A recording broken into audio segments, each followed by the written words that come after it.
Hello, friends. Before we start today's stories, make sure to like and subscribe to the channel and leave a comment which story you like most, where you're from, and what time you're watching. That way, YouTube will keep showing you stories just like this one.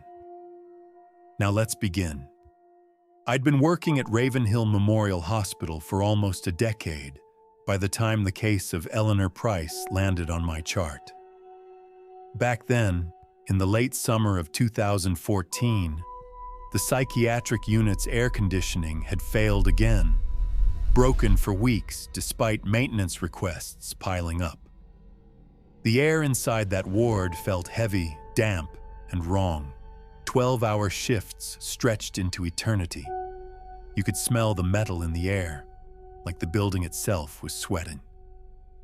Most patients, after all those years, started blending together in my memory.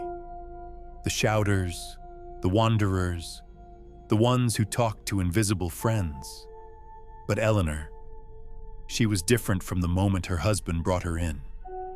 She was 33, a once renowned children's illustrator who'd painted book covers that still sat in our hospital library.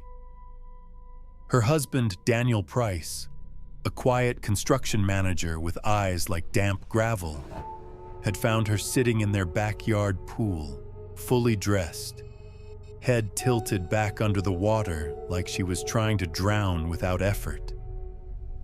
When he pulled her out, she'd whispered that she had already drowned 3 years ago, and that this body she lived in was just a replacement. The intake notes called it severe dissociative identity disorder, with depersonalization and persistent delusional beliefs. But paperwork never captured the way she looked at me that first day. Calm, certain, even a little annoyed that none of us could see the truth. "You don't understand," she told me quietly, while I fastened her wristband. "I'm not supposed to be breathing. I keep doing it out of habit." Those words didn't sound like madness. They sounded like memory. Her assigned psychiatrist was Dr. Adrian Morrow, a clinical researcher who'd recently transferred from a private institute in Chicago. He was intelligent, confident, maybe too confident. He carried folders so thick they looked like legal evidence, full of notes on radical desensitization and death response therapy. I'd seen doctors with God complexes before, but Morrow had something worse: faith in his own invention. At first, Eleanor seemed almost functional. She participated in group therapy, smiled politely, even sketched the other patients during art sessions. But she never ate. She drank water, sometimes juice, but would leave full trays untouched. When I asked her why, she smiled faintly. "The dead don't digest," she said, "but pretending keeps people comfortable." 3 weeks into her stay, during morning rounds, Morrow stopped me in the corridor and asked if I'd be available for a special observation. I thought he meant an ordinary psych evaluation. He led me instead to the basement. I'd only been down there twice before, once for a power outage, and once when the janitorial staff lost a mop bucket in a drainage pipe. The corridor beyond the stairwell was lined with storage rooms and flickering fluorescent lights. The hum of the building's generators echoed through the concrete walls, mixing with the faint smell of disinfectant and something colder, like old metal and rot. Dr. Morrow unlocked a door marked West Sub-Level C. Inside was the morgue. The stainless steel tables gleamed beneath harsh white light. Drawers lined the wall like filing cabinets for the forgotten. The air conditioning worked too well there. It was almost freezing. I hugged my arms as condensation fogged my glasses. 2 orderlies stood by the far table, and between them sat Eleanor, calm, barefoot, wearing her hospital gown. Her skin looked pale, almost translucent under the morgue light. She didn't shiver. Dr. Morrow's tone was casual, rehearsed. "We're beginning a new treatment phase today, controlled death exposure. It's based on my studies with terminal anxiety patients. The patient will be gradually exposed to realistic symbols of mortality to desensitize her delusional attachment." I stared at him. "You're putting her in a morgue for therapy?" He smiled thinly. "Sometimes, to bring someone back to life, you have to remind them of death." He asked me to stay, said Eleanor trusted me. So I did. At first, she simply sat in silence, staring at the steel drawers. Her lips moved like she was counting under her breath. "They're not cold," she whispered after 20 minutes. "They're dreaming." Waiting for their appointment, Morrow scribbled in his notes, his expression feverish. He asked her what she saw. She tilted her head slightly. "They see me too. They think I'm early for an hour." She didn't move. No tremors, no anxiety. Just stillness. The kind that made the hair on my arms rise. Morrow called it a breakthrough. He scheduled another session for Thursday. When I helped Eleanor back to her room, she smiled faintly, the corner of her mouth twitching. "It's quieter down there," she said. I think I remember that place. By the second week, things had shifted. Eleanor barely spoke to anyone but Morrow. She began drawing strange diagrams in her sketchbook, circles filled with numbers, names, and what looked like fragments of clock faces. She told me they were departure times. That Thursday, we went down again. The morgue light flickered as we entered. A power hum vibrated through the metal tables, low and steady like a mechanical heartbeat. This time, Morrow asked her to sit closer to one of the occupied tables. A white sheet covered the body beneath. Eleanor didn't hesitate. She placed her hand gently on the fabric, eyes closing.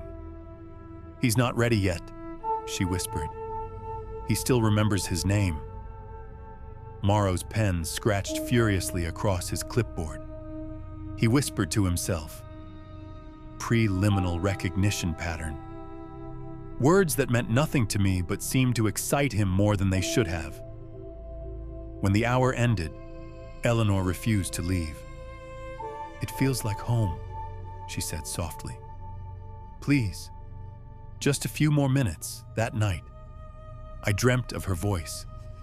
And in the dream, it was coming from inside one of those cold drawers, calling my name. By the third week, Eleanor had stopped eating entirely. She spent most of her time standing by her window, tracing the condensation on the glass with her fingertips, humming an unrecognizable tune, slow, backward, and hollow. When Morrow announced he'd secured authorization to extend her morgue sessions to 3 hours, the other staff protested. Our supervisor, Nurse Patel, reminded him that long exposure could induce catatonia. Morrow dismissed her concerns, citing remarkable progress. He wasn't wrong. Eleanor was changing. Just not in any way that could be called human progress. Her skin had taken on a grayish tint. Her movements became slow, deliberate, as though each gesture was chosen rather than instinctive. She no longer blinked normally. Her eyes would stay open, glassy, for unnervingly long periods. During that third session, she began whispering to the covered bodies again, not muttering nonsense, but having conversations. I leaned in once, pretending to adjust the monitor cables, and heard her say, "You've been waiting long, haven't you?" "Don't worry, I'll keep the door open." Morrow looked thrilled. I wanted to vomit. At one point, the overhead light flickered so violently that we were briefly plunged into darkness. When it stabilized, Eleanor was no longer in the chair. She was standing beside the drawer marked 7B, tracing her finger over its handle. "That's me," she murmured. "The real me." Morrow called her name sharply, but she didn't respond. She pressed her palm against the drawer, whispering something too soft to catch. When she finally turned back to us, her eyes were wide and unfocused, like she was seeing through us. "She says the air is colder than before," Eleanor said. We ended the session early that day. Over the next few weeks, Eleanor deteriorated rapidly. Her temperature dropped to 78 degrees Fahrenheit, yet her heart rate remained steady. She claimed she could feel the morgue through the walls, and that the smell of formalin helped her remember. Daniel stopped visiting after she told him he was only a voice from the hallway. Even other patients began to avoid her. They said she carried the cold with her. When I suggested to Dr. Morrow that we pause the experiment, he barely looked up from his notes. "You don't pause history," he said. "You record it." By mid-September, Eleanor was almost unrecognizable, gaunt, gray, her voice softer and more detached. During one night shift, I walked past her room and saw her sitting cross-legged on the floor, whispering to the corner of the wall. I paused. The lights flickered again, and for a fraction of a second, I could have sworn I heard another voice whisper back. "They say hospitals never sleep, but that's not true." After midnight, even the lights seemed to hold their breath. By the time Eleanor Price's case reached its 6th week, the psychiatric ward of Ravenhill Memorial felt like a dying animal, alive on the surface, decaying inside. Half our rooms were empty due to budget cuts, and Morrow's research wing was practically sealed off from the rest of us. He'd convinced the board that his controlled death exposure treatment might revolutionize trauma therapy, and they believed him. After the 3rd session, the morgue door was never truly locked again. He said it helped familiarize the patient with symbolic containment. I said it sounded like hell with paperwork, but none of us could stop him. His grant had federal ties. It was during that 4th session that I began to see things I couldn't rationalize. Morrow had installed a small EEG monitor beside the morgue table. He said it would measure Eleanor's neural response while she connected with her delusions. She sat calmly under the flickering light, her skin a dull shade of wax, her hair clinging to her face with static. Her pulse barely registered on the monitor. "Do you remember what you said last time?" Morrow asked, voice even, pen ready. "That you found yourself in one of these drawers?" Eleanor tilted her head, eyes unfocused. "Not found," she whispered. "Returned."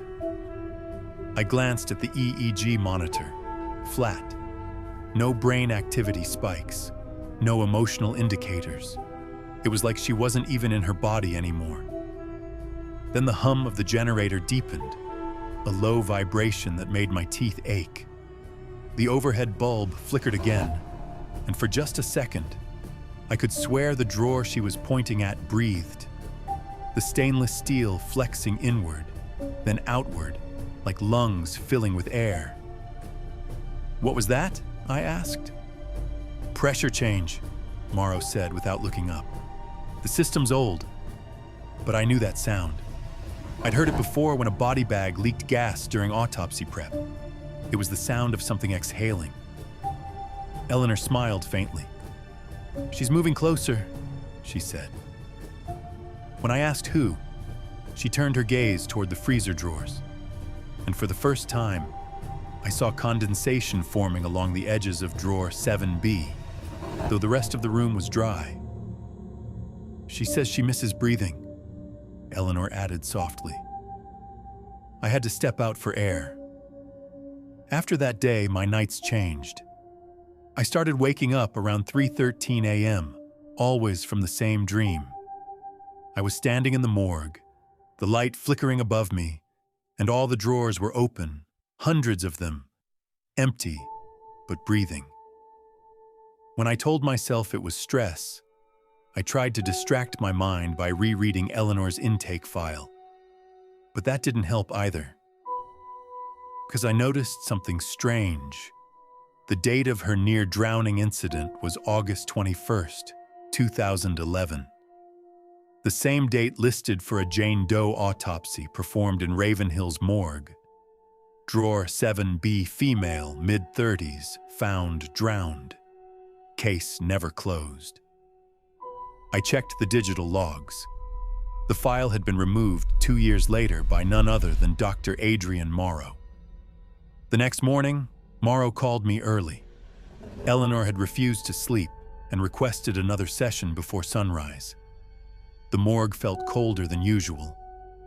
Frost kissed the edge of the steel tables, and the air tasted metallic, like pennies soaked in ice water. Eleanor sat quietly, eyes fixed on the floor. Morrow started his recorder. Eleanor, he said gently, who were you speaking to during your dreams last night? She looked up slowly, her lips parting in a half smile. You already know her name, Doctor. He frowned. I don't think I do. She leaned forward, whispering something I couldn't catch. His pen froze mid-air. That's impossible, he muttered. That file was sealed. I felt a cold weight settle in my stomach. Morrow asked her what she remembered about August 21st, 2011. Eleanor blinked slowly, and then, still smiling, said, The water was quiet. It only hurt when I realized it wasn't my turn to wake up. The light flickered again, and for an instant, the reflection on the steel tables changed. Instead of 3 figures, me, Morrow, and Eleanor, there were 4. A 4th figure stood behind her, featureless, pale, its head tilted the same way Eleanor's was during the drowning report. When I blinked, it was gone. The monitor beeped once, a long, flat tone, and Eleanor's temperature dropped to 72 degrees Fahrenheit. Morrow just whispered, phenomenal. That was the first time I truly hated him. Days bled into nights after that.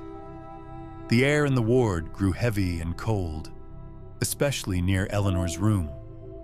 Some of the newer nurses swore they could hear faint knock-in sounds from inside her vent. One night, I stayed late doing inventory. Around 2 a.m., I passed her room and saw that her door was open a crack. She was standing by her bed, staring out the window at the courtyard, humming that same reversed lullaby. I whispered her name. She turned her head too slowly, like her neck bones were resisting the motion. You shouldn't be here after midnight, she said. That's when the air gets shared. Shared? I asked. She smiled faintly. Between them and us. Then her eyes flicked to the corner of the ceiling, and I heard it too. A faint scraping sound from the vent, followed by a sigh that wasn't mine or hers. That was the last time I entered her room alone. 2 days later, Morrow called for me again. This time he said it was phase 3.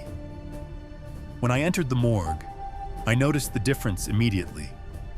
There were no bodies, no other staff, just Eleanor, Morrow, and a single open drawer with the light above it flickering faintly.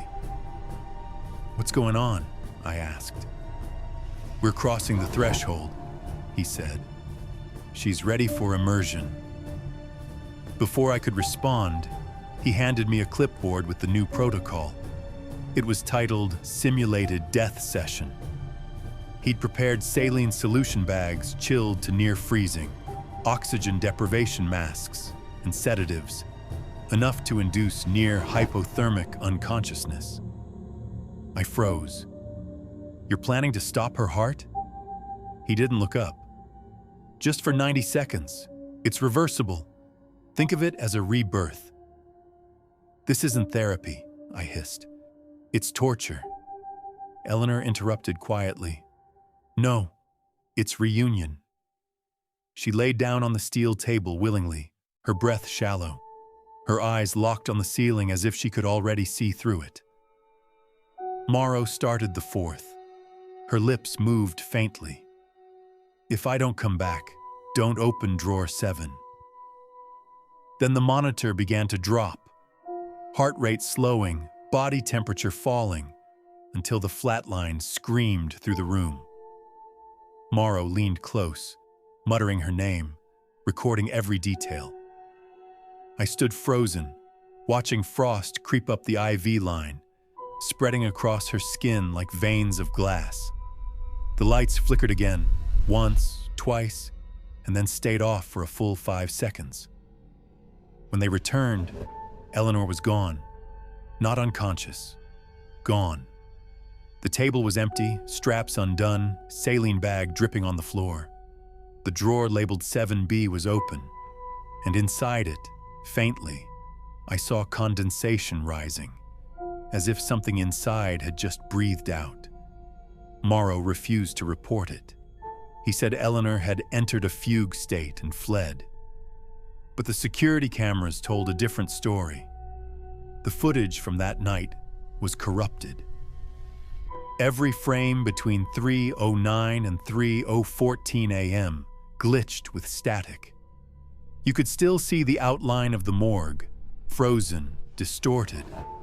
But where Eleanor should have been, there was only a white silhouette flickering like a projection. I quit Ravenhill 2 weeks later. Morrow stayed, of course. He claimed he could still hear her voice through the cold room ventilation. And maybe he could, because on my last night, I passed by the basement one final time. The morgue door was cracked open, the light flickering weakly. Inside, drawer 7B was shut again. On the metal surface, written in condensation, were 3 words. "She's breathing now." I didn't think I'd ever come back to Ravenhill Memorial Hospital. But grief has a strange way of rewriting the rules of fear. It had been 11 years since I'd resigned. I'd built a quiet life, new city, new job, no morgues. The nightmares faded eventually, replaced by long silences and coffee stains. But everything came back the moment I got the letter. It wasn't typed or stamped. It was handwritten on yellow hospital stationery. No return address. "She's breathing again. AM." For a long moment, I didn't even breathe. AM could only mean one thing, Adrian Morrow. But Morrow was dead. He'd been found in the morgue 5 years ago, cardiac arrest. The official story was accidental exposure to refrigerant gases. I'd attended the funeral myself. So who sent the letter? The postmark said Dunridge County, same place Ravenhill had stood. The hospital had been closed in 2016 after black mold contamination. At least that's what they told the public. I drove there the next night. The building sat like a mausoleum at the edge of the forest, windows shattered, ivy choking the brick. The sign still read Ravenhill Memorial Psychiatric Research Wing. Someone had spray painted over the words Research Wing with Stay Dead. Inside, the air was thick and cold, heavy with dust and old antiseptic. My flashlight flickered with every step, cutting through the darkness in narrow silver arcs. The tiled floors still bore faint rust stains, or maybe not rust. Every hallway smelled faintly of chemicals and rot. The sound of my shoes echoed like someone walking a few steps behind. I found my way to the old morgue by instinct. The double doors were swollen with humidity, but gave way after a shove. And there it was, the room that had never left my dreams. The lights were gone, the tables covered in tarps, the ceiling vent hanging loose. But the drawers were still there. I counted them. 6A, 6B, 7A, 7B, 7C. I stopped at 7B. Even after all those years, I could still see Eleanor lying there, calm, resigned, whispering her last words. Don't open drawer 7.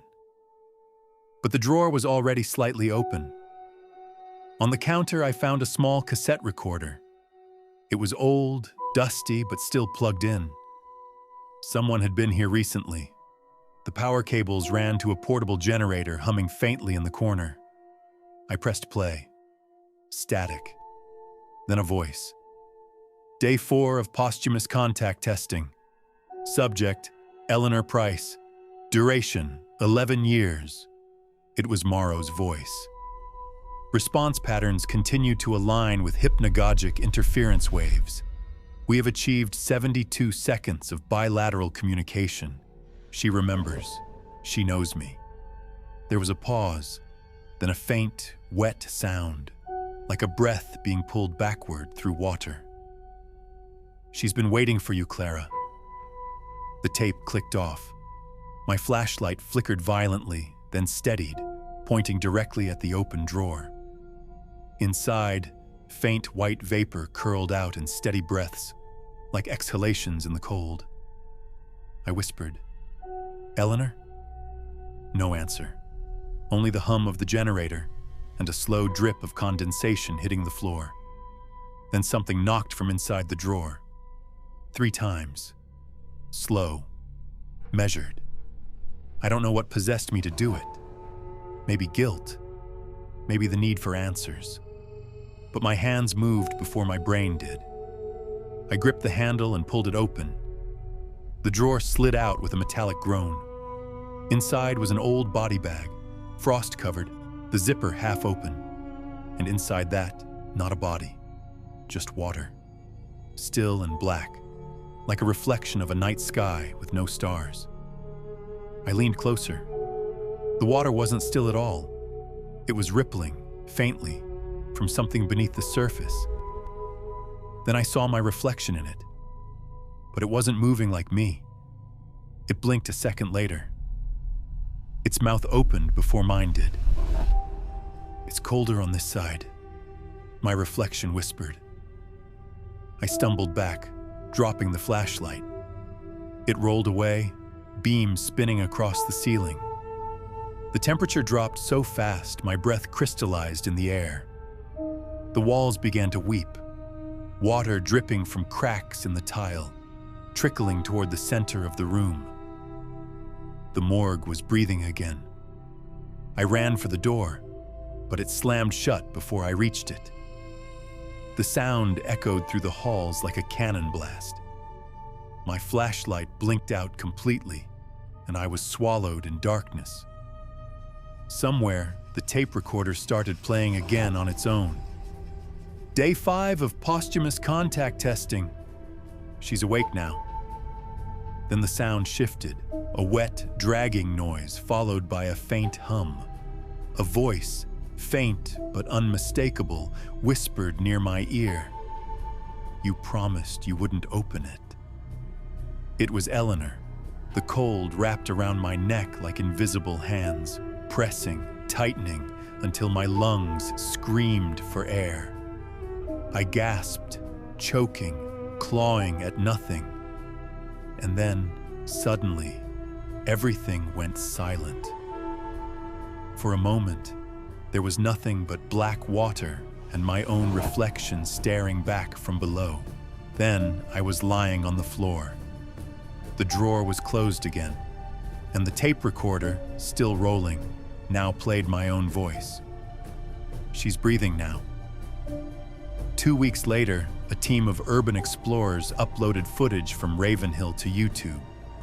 The video was shaky, poorly lit, mostly uneventful, until the last 3 minutes. In the frame, the camera pans across the morgue. The drawers are all shut except for one, 7B, which is open halfway. The explorers joke nervously, saying it looks like a haunted fridge. Then the camera zooms in. The lens catches condensation rising from the drawer, and faintly, just for a second, a woman's face under the frost. Not moving, not blinking, just watching. The video ends with the camera dropping to the floor and static taking over. It got 1.2 million views before it was removed by authorities. They said the footage was inconclusive, but I know what they saw, because the reflection wasn't Eleanor's. It was mine. If you're hearing this tape, I'm probably gone. I've set it to record automatically, though I can't be sure it'll ever reach you. They'll say I drowned. They'll say it was suicide. But that's not true. I didn't fall into the water. The water came for me.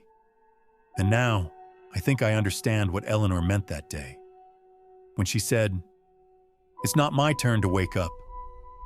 Because maybe that's what Ravenhill really was. Not a hospital, not a morgue, but a door. And once you open it, something always wants to breathe through. The Elysian State Hospital had been closed since 1984. When I first saw it, half sunken into the fog off Route 17, I understood immediately why it had earned the nickname the Listening House. In March of 2006, I managed to get special access through a historical grant and a desperate building supervisor named Arthur who wanted to pocket a little extra cash. The idea was simple: spend 3 nights inside and shoot a small, eerie documentary about the psychiatric institutions of the 1950s. I wasn't making good money back then. Freelancing barely paid the rent on my tiny Boston apartment, and my kitchen table had turned into a graveyard of old camcorders, cables, and photocopied government files. But I knew from experience that the darker the story, the better the audience response. I'd been researching Elysian for nearly a year, ever since I stumbled across a declassified file on electrocognitive synchronization experiments conducted there between 1953 and 1958. The head of that program was a neurologist named Dr. Malcolm Veidt, a man who believed that human memory could be transferred between subjects through electrical frequencies.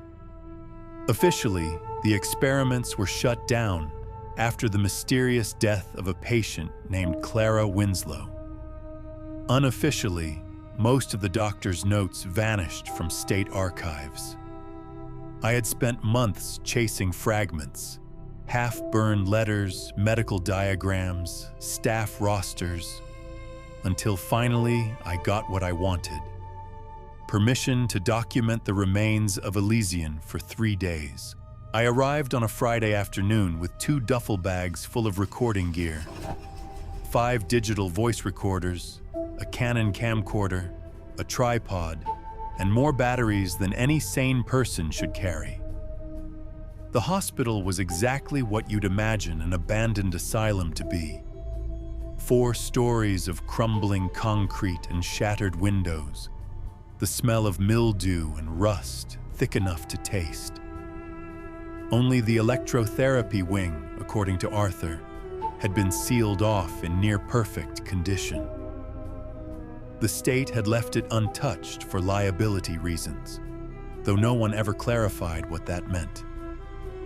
The ward was on the 2nd floor, room 217, marked Restricted Bioelectrical Testing. The door creaked open with a reluctant groan. It felt like stepping into a photograph that had been waiting decades to be seen again. The old leather restraint chair was still bolted to the floor. Metal trays still lined the walls with tools that looked more like instruments of torture than medicine. And there was a small observation booth behind a sealed glass pane, its interior window coated with a thick layer of hardened adhesive.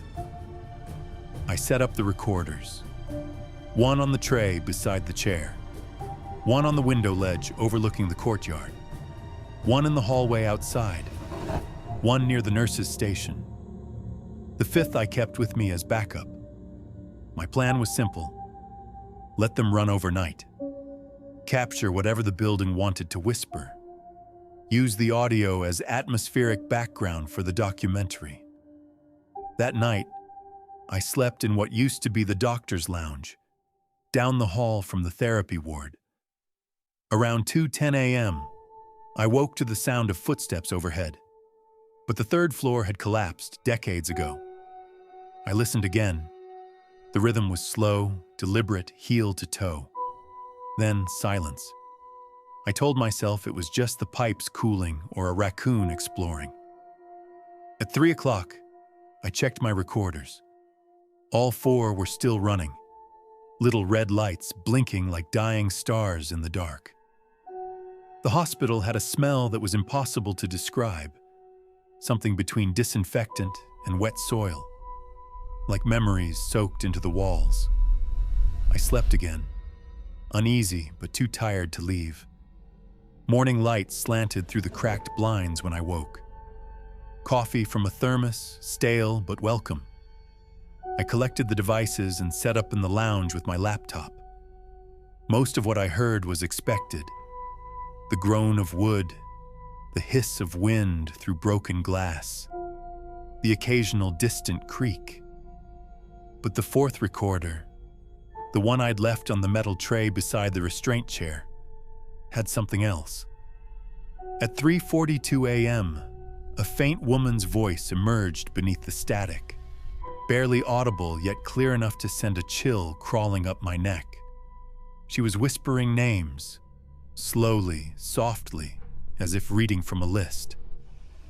Clara Winslow, Howard Dean, Margaret Ellis, Anthony Vero, names I recognized from my research.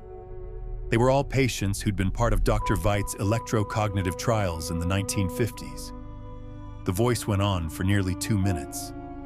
Then, at the end, Ethan Ward. My full name. I froze. There was no way she could have known that. The hospital records didn't have me listed anywhere, and I'd only told Arthur my first name when I applied for access. I replayed it 5 times. It didn't sound like a prank. The voice wasn't sharp or staged. It sounded submerged, like it was traveling through water or time. I checked the other recordings around that same timestamp.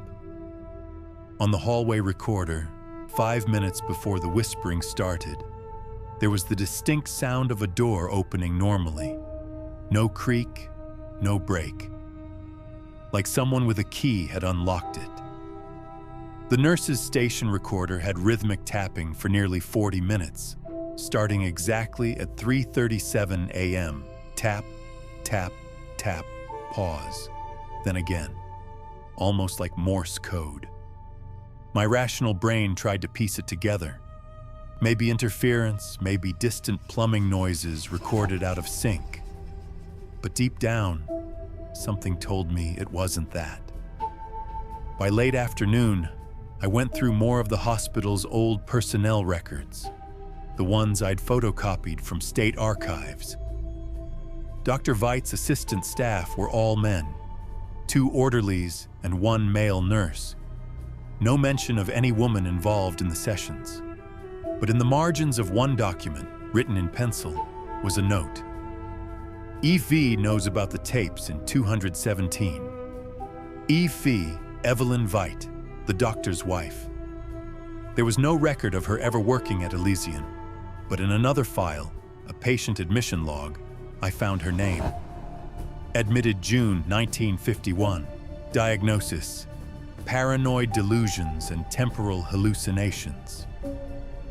She was treated by her future husband, Malcolm Veidt, and released 2 years later. No one mentioned her after that. I should have packed up then. But curiosity has always been my worst addiction. I stayed. This time I added my backup 5th recorder, placing it directly on the restraint chair in room 217. I secured it with tape so it couldn't fall. At around 12:30 a.m., the building went unnaturally still. No wind, no settling, no sound at all. At 1:04, I heard footsteps again, but this time they weren't above me. They were in the same hallway, slow, measured, coming from the direction of room 217.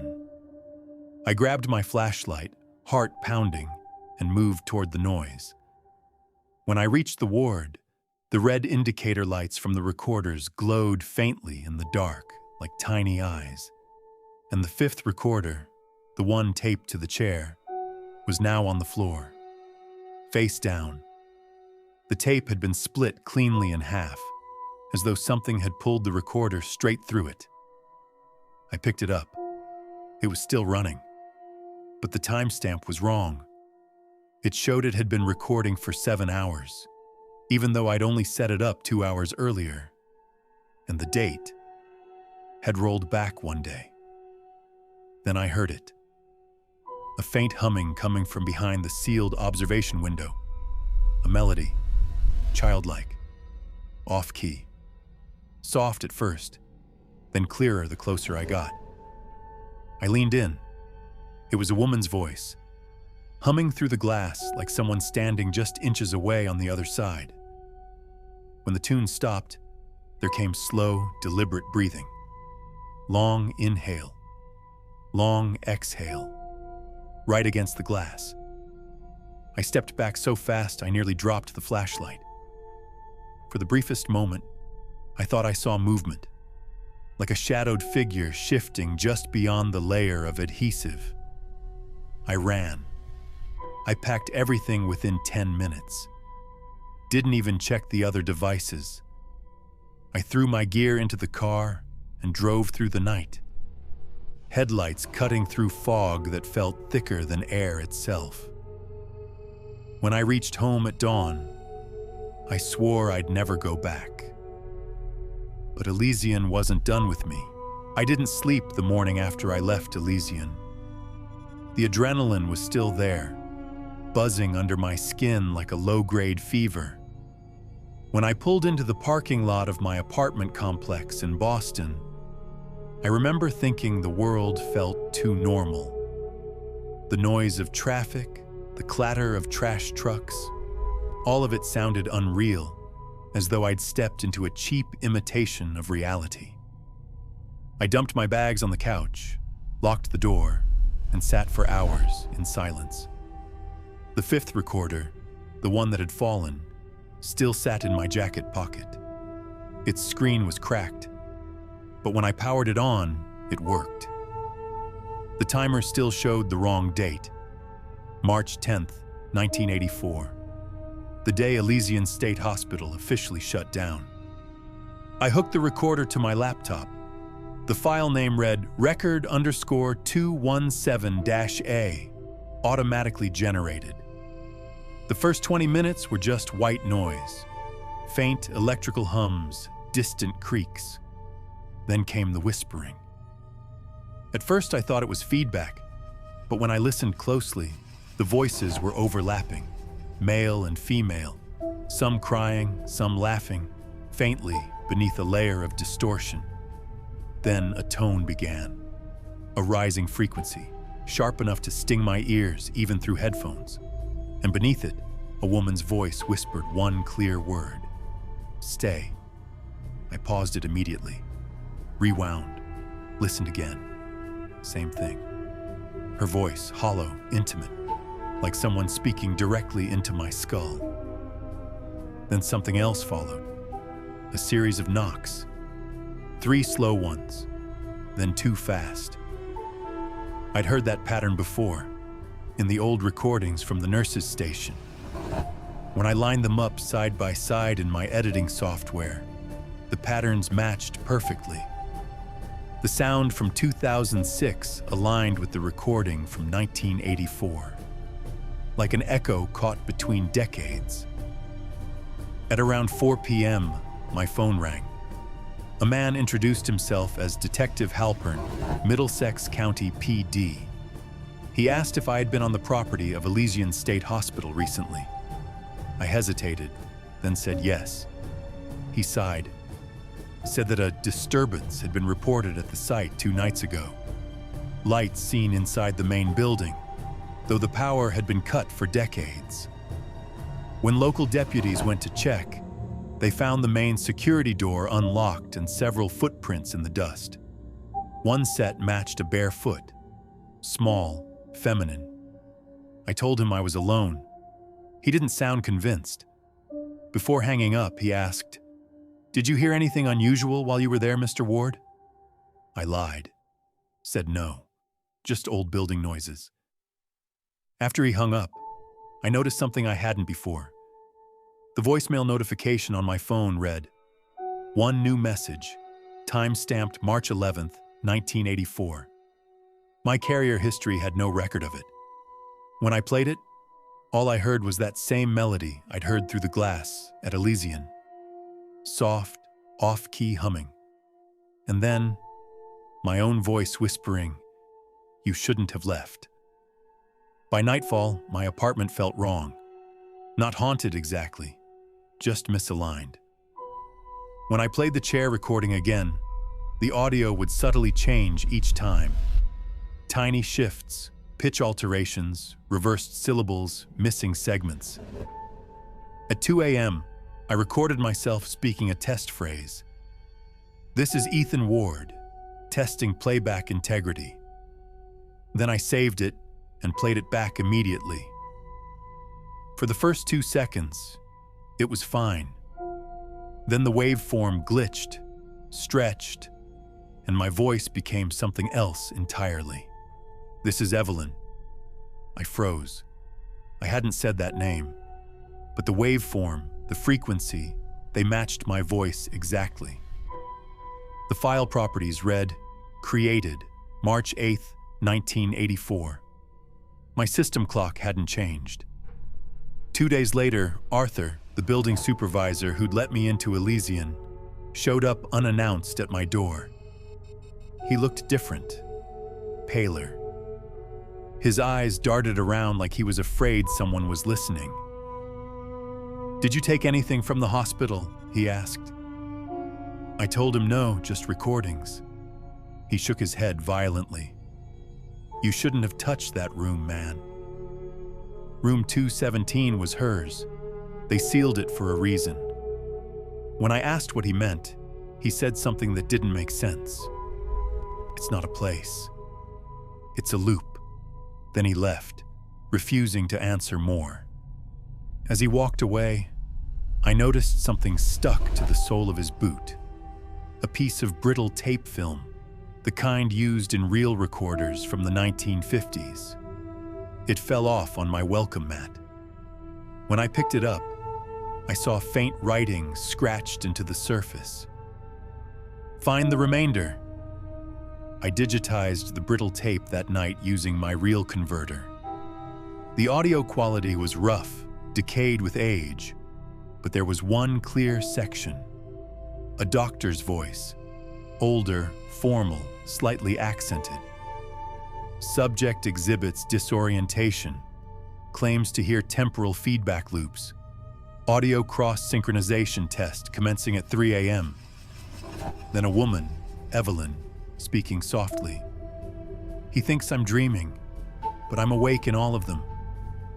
They come from the static. The voices, they crawl out of the sound." Her tone shifted halfway through, from pleading to almost serene. "One day, Malcolm, you'll hear me too."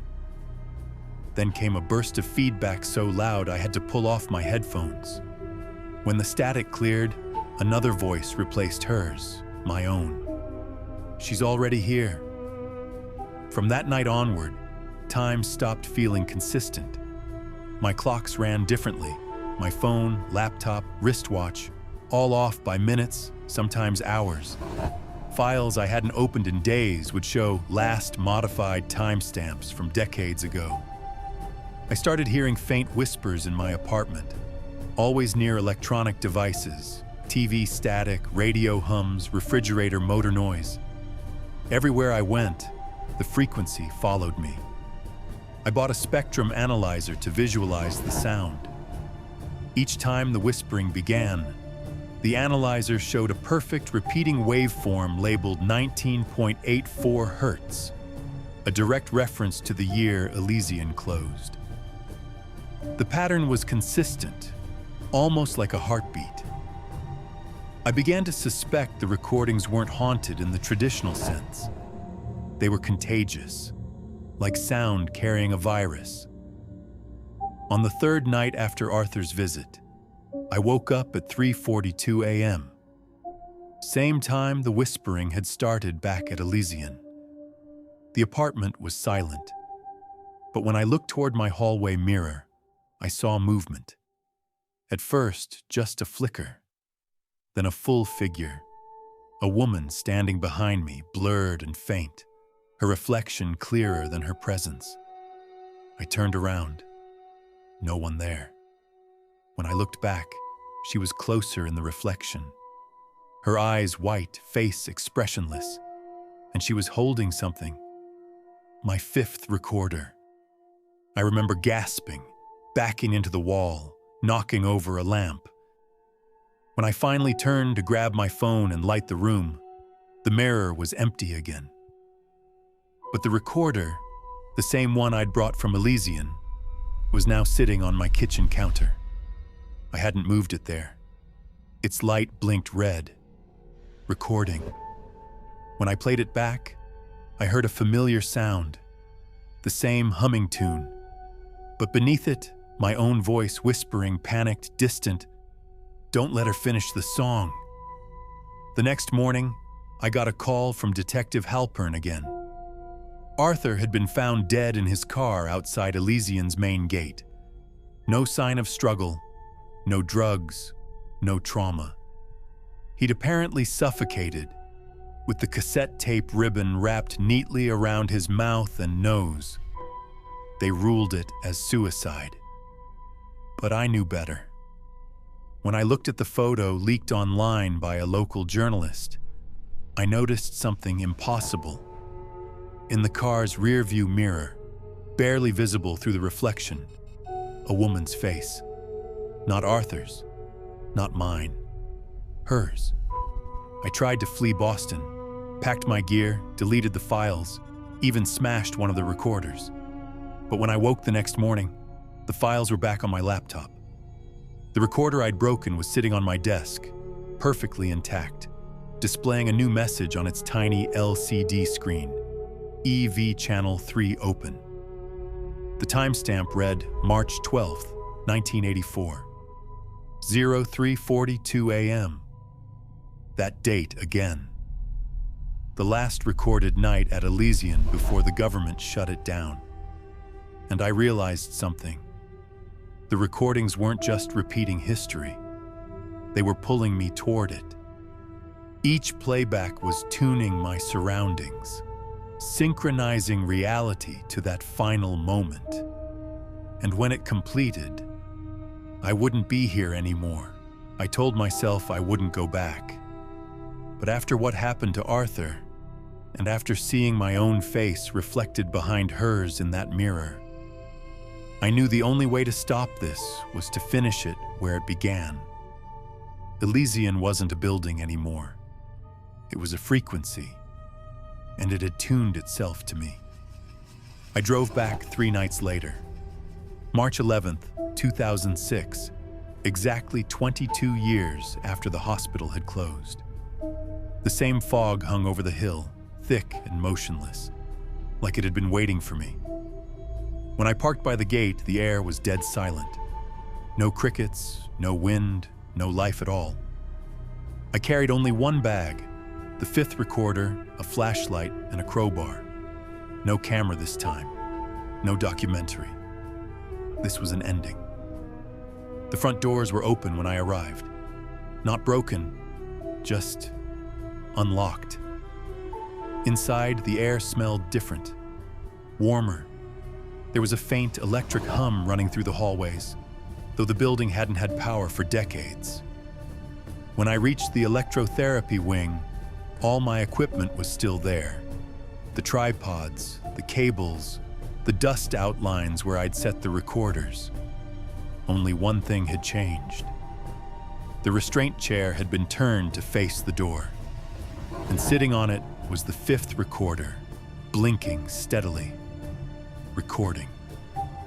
I picked it up. The moment I touched it, the red light turned off, then on again. When I hit play, the audio began from the moment I had first entered the building 2 weeks earlier. Only this time, it didn't sound like me holding the mic. It sounded like someone else was behind the camera, breathing heavier, following me.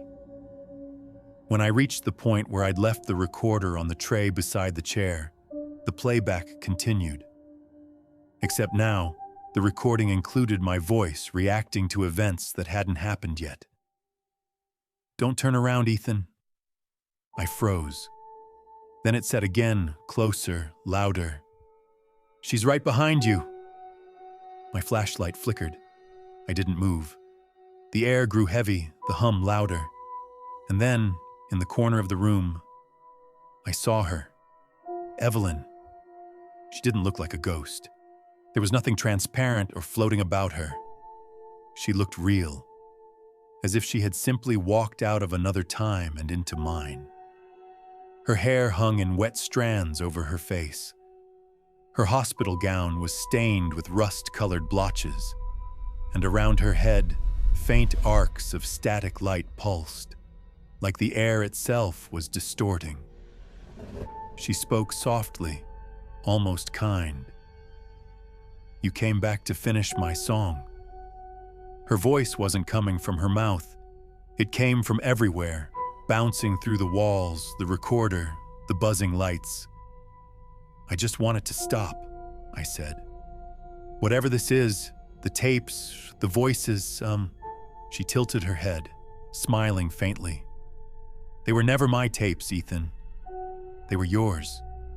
You just hadn't recorded them yet. I didn't understand." Then she raised her hand, pointing at the chair. "Sit." You'll see I stepped closer, heart hammering. The leather straps on the chair hung open, waiting. Every instinct screamed at me to leave, but the hum in the air was stronger now, pressing into my skull. The entire room vibrated like a tuning fork. I sat. The moment I did, the recorder in my hand beeped once, and the old electrotherapy machines in the corner flickered to life. The dials spun, lights pulsing red and green, tubes glowing faintly as though they'd been powered by the air itself. Evelyn moved behind me. Her reflection appeared in the observation window, clear as day, though she was standing in shadow.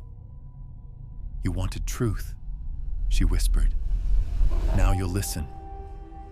She placed something cold against my temples, old steel contacts, their wires snaking into the machine. Then she turned a dial. The room filled with a roar. Not sound exactly, but vibration. For a moment I saw flashes, rows of patients in restraint chairs, each wired to humming machines. Dr. Malcolm Veit standing at the observation booth, face pale, eyes hollow. Evelyn, younger, strapped to a chair just like mine, tears streaking down her cheeks. And then me, standing beside him, holding the recorder. I shouted, but no sound came out. He turned toward Mao, the older doctor, and spoke with calm finality. "It always ends this way. The medium must merge with the message." Then everything inverted, colors, sound, space, collapsing inward like film burning through a projector. When I woke, I was still in the chair. The machines were silent. The air was heavy with dust. I pulled the contacts off and looked around. Evelyn was gone. The recorder in my hand blinked with a new file name, Elysian Loop 03.42. When I played it, I heard my own voice, hoarse and shaking. March 11th, 1984. This is Dr. Ethan Ward. Experiment successful. The subject has achieved temporal resonance. My stomach dropped. I didn't say those words, but it was my voice. I rewound, played again. Same. Then I noticed something on the far wall, carved deep into the plaster, as though by fingernails. Don't let her finish the song. And from somewhere down the hallway, faint and distant, came the sound of humming. The same tune, getting closer. I ran. Through the corridor, down the stairs, past the rusted gurneys and peeling paint. Every hallway looked the same, repeating endlessly like a looped film reel. I reached the main doors, pulled them open, only to step into the same hallway again. The same flickering light, the same door ajar. I ran again, and again, and again. Each time, the recorder in my hand clicked and reset. 3:42 a.m. I wasn't escaping the building. I was trapped inside the recording. When I finally stopped running, she was waiting for me at the base of the staircase. "You hear it now, don't you?" she said. "The hum between seconds. That's where I live." Her eyes glowed faintly, like static on an old TV screen. Malcolm built the machine to record memory through sound. But memory doesn't like to be captured.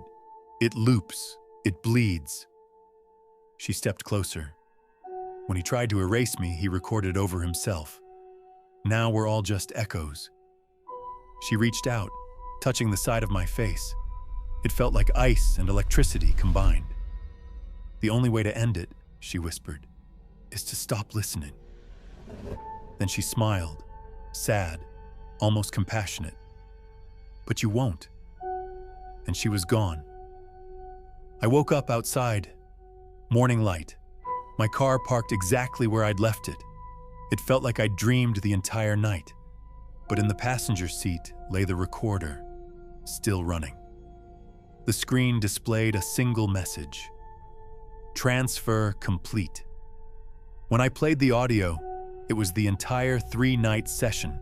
Every whisper, every scream, every hum, compressed into one continuous frequency. At the end, my voice spoke one last line. Project Elysian successful. Subject loop stabilized, then silence. I looked at the timestamp.